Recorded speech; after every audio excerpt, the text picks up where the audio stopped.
Most laundry detergents contain chemicals that stay on your clothes and on your skin all day. I'm going to go through 5 of the most common toxins found in your laundry soap.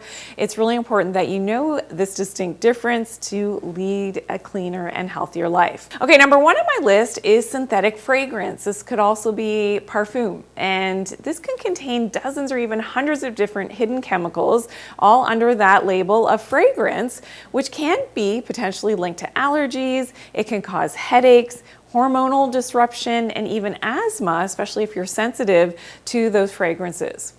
Okay, number 2 on my list in most laundry soap is 1,4-dioxane. Now this is a chemical, it's a probable human carcinogen, so very risky to think that yes, your clothes are bathed in this. It's not necessarily washed out when you wash your clothes and rinse your clothes, and your skin is picking up, of course, potentially anything that is touching it.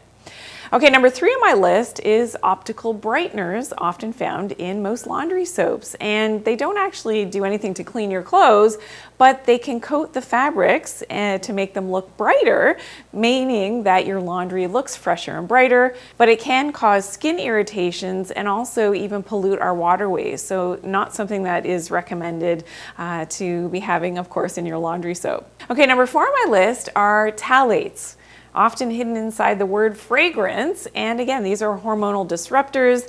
They are linked potentially to reproductive and developmental issues. So something that we definitely want to be avoiding, especially when we have the choice to be able to avoid them, like in our laundry soap. Okay, and number 5, other toxins commonly found in your laundry soap and your laundry products are sodium lauryl sulfate, SLS, and sodium laureth sulfate, SLES.